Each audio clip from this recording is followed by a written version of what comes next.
Bien que l'excision soit illégale au Sénégal depuis 1999, loi numéro 9905, cette pratique constitue encore un défi majeur dans le département de Bakel. C'est le fait d'enlever totalement ou partiellement les organes génitaux externes de la femme.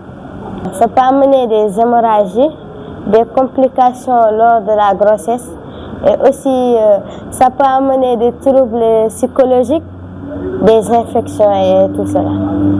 De nombreuses initiatives ont été mobilisées pour promouvoir l'éradication des mutilations génitales féminines en vain à Bakel. Les difficultés rencontrées, surtout, c'est quand même que certaines personnes, ou bien aussi une frange aussi de la communauté, qu'on n'arrive pas encore à faire adhérer, surtout dans ce programme.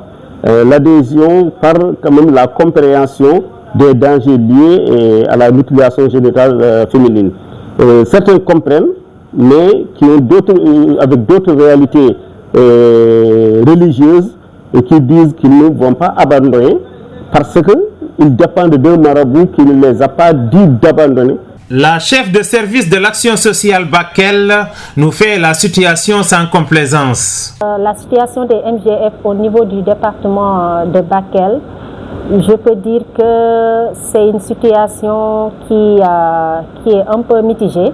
Parce que compte tenu de la situation géographique du département qui est frontalier avec la Mauritanie et aussi avec le Mali, on peut dire que la pratique est toujours là-bas, surtout dans les zones transfrontalières. Des activités menées ont été abordées par la chef de service de la famille de Bakel.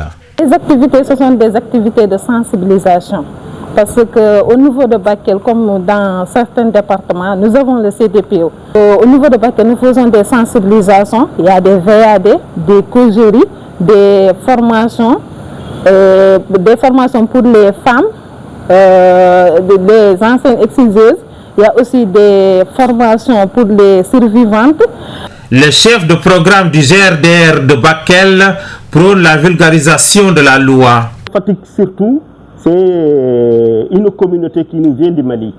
C'est des femmes qui exercent pour femmes de ménage ou d'autres choses qui sont aujourd'hui mariées dans Bakel et qui ont des enfants et qui ne veulent pas abandonner la pratique, disant que chez eux, si une fille n'est pas excisée, ne pourra jamais trouver de mari.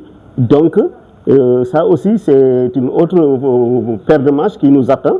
Comment les sensibiliser, les faire quand même comprendre qu'au Sénégal aussi, il y a cette loi qui interdit, mais on ne veut pas y arriver pour utiliser cette loi. Et on va user de nos connaissances et notre bonne approche auprès des communautés pour les faire vraiment abandonner en les faisant comprendre les dangers liés au MGF. La présidente du club des jeunes filles de Bakel lance un cri de cœur, surtout par rapport à la dénonciation. En tant que survivante, on connaît les conséquences liées au MGF. Donc nous devons d'abord, dans notre département à Bakel, on explique aux parents quelles sont les conséquences liées sur les MGF. Donc on est là à leur expliquer. Et aussi nous dénonçons quiconque qui organise cette pratique au niveau du département de Bakel. Je lance un appel aux parents d'arrêter ces pratiques-là et aussi d'expliquer aux autres quelles sont les conséquences liées sur les MGF. Le département de Bakel bénéficie à peine d'actions ciblées d'éducation et de plaidoyer pour transformer les normes sociales néfastes. Et des caravanes de santé de la reproduction et des droits des jeunes filles doivent intervenir périodiquement dans la zone pour sensibiliser aux conséquences sanitaires et juridiques de l'excision.